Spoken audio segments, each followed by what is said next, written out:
Salut tout le monde, aujourd'hui on se retrouve dans une nouvelle vidéo. Donc c'est une vidéo au niveau des différences entre les États-Unis et la France.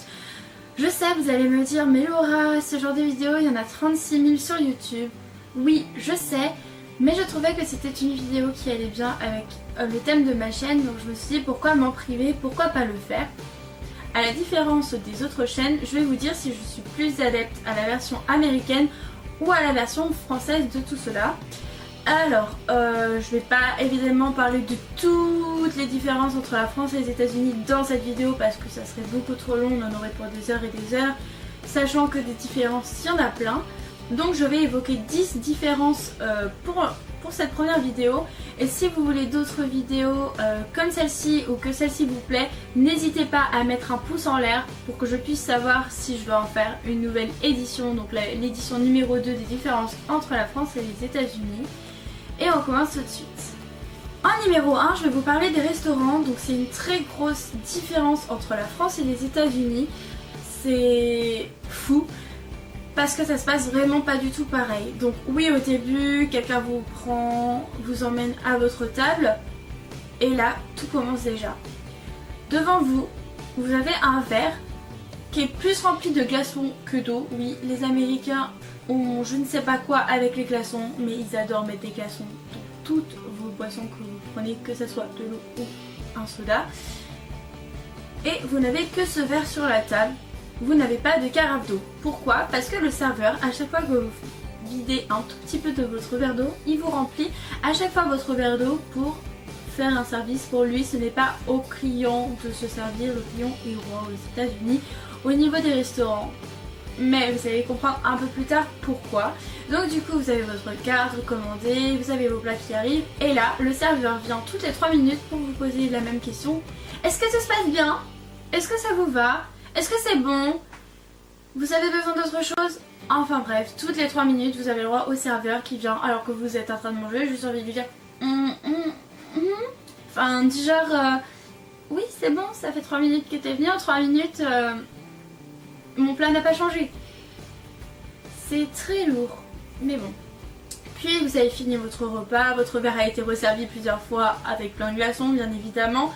Le serveur vous apporte l'addition et là, c'est toute autre chose. Vous avez les prix, la taxe rajoutée, donc ce n'est pas le prix que vous avez vu sur la carte, et vous avez un endroit où c'est marqué.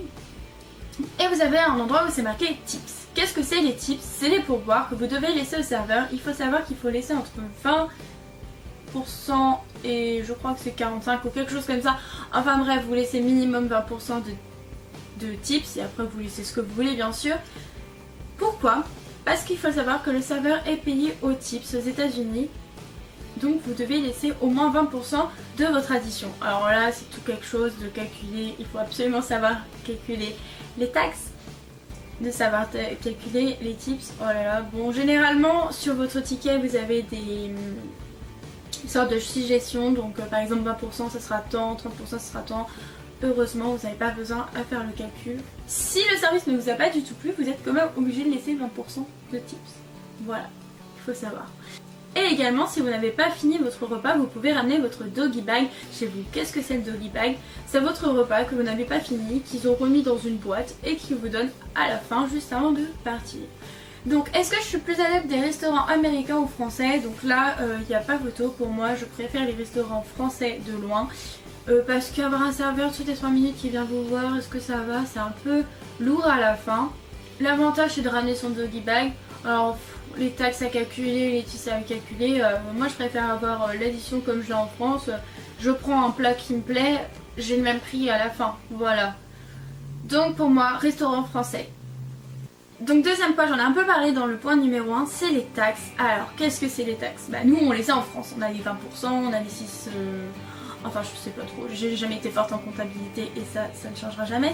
Mais vous avez les taxes qui sont incluses dans nos prix. Et bah aux États-Unis non, pas du tout, il faut calculer votre taxe.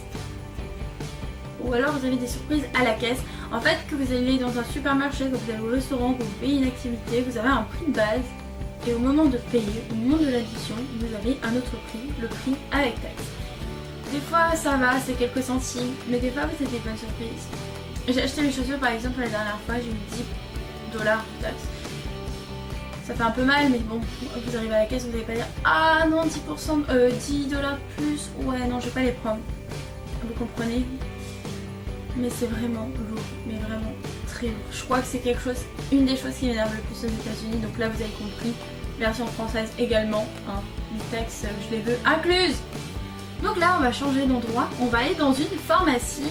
Alors les pharmacies, vous allez me dire oui bah Laura, t'as besoin de médicaments, tu vas dans une pharmacie.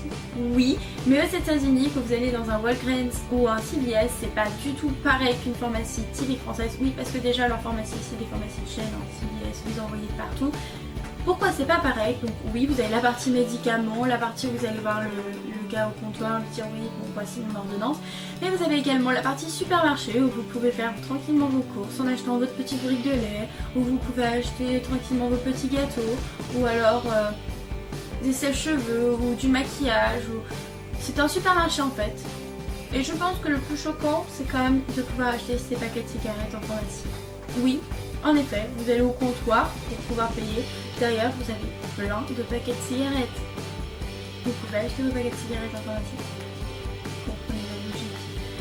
Alors là, sur ce point-là, je vais choisir plutôt la pharmacie américaine, même si les médicaments sont plus chers et tout ça. Pourquoi? Parce que c'est quand même super pratique, si vous êtes à côté d'une pharmacie, de pouvoir acheter à manger ou à boire. Donc pour continuer à la pharmacie, certaines pharmacie américaine type CVS est ouvert 24 heures sur 24. Oui, le grand avantage des États-Unis, c'est d'avoir du 24 heures sur 24 qu'on n'a pas en France. Alors vous allez me dire, bon ok, ta pharmacie, épicerie, supermarché, 24-24. Mais il n'y a pas que ça, il y a les restaurants et les McDonald's. Généralement tous les McDo sont 24-24 aux États-Unis. Mais vous avez la banque, vous avez certains magasins type Apple Store. La dernière fois j'ai cassé mon iPhone, j'ai pu aller le réparer à 21h, 22h, tranquillement, sans problème. Dans un Apple 24-24, qu'est-ce que vous avez tout ce qui est restauration, tout ce qui est supermarché qui peut être 24-24. Vous pouvez tout trouver aux États-Unis en 24-24. Donc c'est vraiment un grand avantage. Donc oui, là je vote encore côté américain pour les 24-24 parce que j'aimerais vraiment qu'en France, dans la nuit tu te réveilles, je sais pas, t'as besoin d'un truc, genre t'as faim, tu peux aller dans ton supermarché et acheter à 3h du matin à manger comme t'achètes un vélo. Hein. Oui. Il y a des Américains qui s'achètent des vélos à 3h du matin. Une autre chose qui est typique américain, c'est la carte d'identité. Vous allez me dire, non mais Laura, il y en a en France aussi. Oui, mais là aux États-Unis, c'est que votre carte d'identité, ils vous la demandent, mais alors tout le temps. Et quand je vous dis tout le temps, c'est si vous voulez acheter de l'alcool, il faut montrer votre carte d'identité, sachant que la majorité aux États-Unis est 21 ans et pas 18 ans. Si vous voulez juste rentrer dans un bar, il faut montrer aussi sa carte d'identité, parce que beaucoup de bars vous refusent si vous êtes mineur. Oui, donc oui, vous pouvez même pas aller dans un bar acheter un Coca-Cola si vous êtes mineur. Si vous voulez acheter des paquets de cigarettes, c'est pareil. Si vous êtes mineur, vous avez le droit de fumer aux États-Unis, mais vous n'avez pas le droit d'acheter vos paquets de cigarettes. Comprenez la logique. Enfin bref, quand je vous dis il faut montrer sa carte d'identité, vous vous dites ok, mais des fois tu fais un peu jeune. Oui, mais quand vous avez 30-40 ans, c'est possible qu'on vous demande aussi votre carte d'identité sans problème. Oui, imaginez-vous, à 36 ans, montrez votre carte d'identité pour pouvoir acheter une bouteille d'alcool. Donc sur ce point-là, non, je pense que c'est un peu de la paranoïa et je vais voter côté français cette fois. Autre chose qui est complètement différent par rapport à la France, c'est la conduite des Américains. Autre que les Américains conduisent très mal et ne savent pas mettre des clignotants. Oui, ça me saoule. Franchement, vous avez l'Américain qui va piler devant vous, qui va tourner à droite. Il n'aura pas mis de clignotant, vous pilez derrière. Un peu, toutes les voitures pilent derrière vous et il y en a une qui vous rentre dedans. Enfin bref, franchement les Américains au niveau de la conduite sont pas terribles. En France aussi, mais je crois qu'aux États-Unis c'est vraiment du exagéré. Donc au niveau de la conduite et du trafic, c'est complètement différent. Par exemple, généralement, le plus souvent possible, quand vous êtes au feu et que le feu est rouge, vous pouvez tourner à droite au feu. Vous allez me dire, attends, le feu est rouge, vous pouvez tourner à droite. Oui, il y a un panneau qui dit vous devez tourner à droite si le feu est rouge. Ou alors justement qui dit vous ne pouvez pas tourner à droite si le feu est rouge.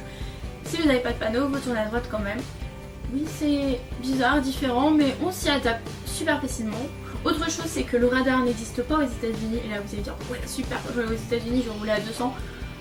Évite de faire ça parce qu'il y a quand même beaucoup de voitures de police très bien cachées et beaucoup de voitures banalisées. Et là, ils vous poursuivent avec du et vous vous faites arrêter et bim, c'est l'amende.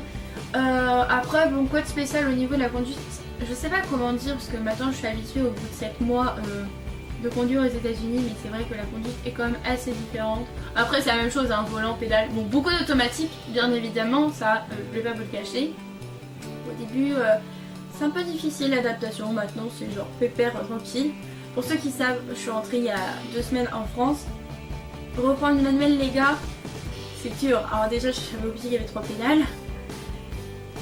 Mais voilà, on s'adapte plus facilement à une automatique qu'à une manuelle.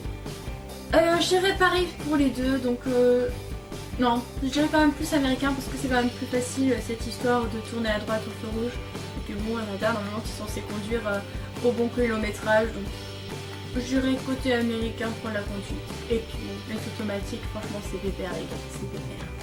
Donc on est en train de parler de trafic, donc qui dit trafic dit voiture, donc le gigantesque aux États-Unis. Là vous allez me dire le gigantesque. Tout est géant aux États-Unis. Je crois la première chose que j'ai remarqué en arrivant à New York, je me suis dit tout est grand. Les immeubles, je vous en parle pas. Les voitures sont énormes, les routes sont énormes, les feux sont énormes. Quand vous allez au restaurant, vous commandez une portion, c'est énorme. Par exemple à McDonald's, vous prenez un menu moyen aux États-Unis, c'est un menu grand en France. La dernière fois, j'ai fait l'erreur de prendre un menu grand aux États-Unis. Je me suis retrouvée avec la cup d'un litre, la frite. La boîte de frites faisait presque la taille de ma tête, c'est pour vous dire. C'était trop gros. Non, vraiment aux États-Unis, tout est gigantesque. Mais vraiment tout. Je vous dis, ça passe à la voiture, à la portion que vous prenez au restaurant, au building, au... Ah, j'ai pas vraiment d'idée, mais je vous jure que tout est grand. Au télé, au cinéma. Ah ouais, bah cinéma, oh, c'est génial aux États-Unis. Je vous en reparlerai dans une prochaine vidéo parce que là je l'ai pas prévu. Enfin, si vous voulez une autre vidéo de ce type, hein, n'oubliez pas, les petits pouces en l'air. La gigantistitude est américaine, donc est-ce que je préfère le côté français ou le côté américain? C'est quand même stylé quand tout est grand, donc je dirais plus le côté américain quand même sur tout ce qui est grosses voitures, au second chronologie. Donc côté américain au niveau de la gigantistitude. Bon, vous avez pris votre voiture, vous êtes rentré chez vous, là vous allumez la télé pour vous reposer et... malheur du monde, il y a de la pub sur toutes les chaînes, il y a de la pub tout le temps. Alors là, ça va être un point que je déteste aux États-Unis, c'est la télévision, parce que vous avez de la pub tout le temps. Vous avez limite plus de pub que de films. C'est pour vous dire, vous regardez votre film, il y a au moins 6 fois de la pub pendant le film. Vous en France, vous vous plaignez avec vos 2 petites pubs là qu'il y a. Imaginez-nous. Et encore, vous, la pub dure 5 minutes, vous trouvez ça long, nous ça dure une demi-heure. Bon, c'est facile de parler. Mais il y a vraiment de la pub tout le temps à la télé américaine. Donc les Américains ont découvert le système de Netflix pour regarder un film sans pub. Et donc là, vous devez payer un abonnement tous les mois. Et Netflix, j'adore parce que franchement, je suis une grosse adepte pour regarder mes séries sur Netflix et mes films. Mais sinon, regarder une télé normale, franchement, la pub, ça passe là. Hein, quoi. Au début, ça va 5 minutes, mais après 10 minutes de pub, on n'en peut plus. Donc là, je vote la version française au niveau de la télévision. Donc on va parler un peu des Américains parce que le type de la personne n'est vraiment pas la même aux États-Unis et en France. Les Américains sont tout le temps très souriants. Moi en France je suis quelqu'un qui est souriante, qui sourit aux gens dans la rue et les gens me font tous limite la gueule, genre sont tous là, genre pourquoi ils me regardent en souriant. Mais bon, ça a toujours été mon caractère. Mais aux États-Unis c'est très normal de voir les inconnus qui vous font un grand sourire à chaque fois et j'adore ça, j'adore cette mentalité de la vie est belle, il faut sourire aux gens. C'est vraiment ce qui manque un peu en France au niveau de la mentalité des gens. Donc au niveau mentalité bien sûr très friendly, très amical, je vote côté américain. Et après pour parler un peu du style vestimentaire des Américains, alors les Américains sont pas très fashion, hein. Ça la mode ils connaissent pas trop, vous avez l'impression avec les Fashion Week et tout ça. Mais je vous promets les Américains et le style ça fait deux. En effet c'est très normal d'aller au supermarché et de voir un Américain faire ses courses en pyjama. Ou d'emmener ses enfants à l'école en pyjama, ou se promener tout simplement dans la rue en pyjama. Oui, les Américains aiment bien le pyjama, et puis bon c'est pareil, genre porter des tongs en pleine ville, ensuite avec une jupe, c'est possible, c'est les Américains. Donc au niveau du style vestimentaire, je dirais quand même plus la France, même si c'est pratique de faire les courses en pyjama. Je crois que je l'ai dit au moins 20 fois, mais ça me perturbe. Donc là je dirais la France. Mais caractère, les États-Unis. Et donc le 10e point, le dernier point qui est un point un peu humour mais qui est totalement vrai, c'est les pommeaux de douche. Vous voyez les pommeaux de douche que vous prenez, que vous lavez bien comme il faut partout, les cheveux et tout. Si vous voulez pas vous laver les cheveux, vous avez juste à vous laver le corps. Et bien aux États-Unis, ils ne se bougent pas. c'est un pommeau accroché sur le mur et vous êtes comme ça en train d'essayer de vous laver, de trouver comment vous allez vous laver le sous de bras ou la jambe ou... Déjà vous êtes obligé de vous laver les cheveux parce que c'est impossible de pas se laver les cheveux à moins que vous faites un truc comme ça, mais si vous avez réussi un jour à vous laver aux États-Unis sans toucher un de vos cheveux, dites-le-moi en commentaire parce que je suis très épatée. Je vais vous montrer une image tout de suite d'un pommeau de touche américain. Alors franchement, j'ai pas eu trop raison, je vous jure, tous les pommeaux de douche américains ressemblent à ça. C'est la misère, on est d'accord. Enfin bref, voilà, ma vidéo est terminée. N'hésitez pas à mettre un pouce en l'air si ça vous a plu et si vous voulez une autre vidéo du même type comme j'ai dit au début de la vidéo. Et on se retrouve dans une prochaine vidéo. Oh là, ça fait beaucoup de vidéos ça. Et on se retrouve dans une prochaine vidéo quand même. Et je vous fais plein de bisous. A plus!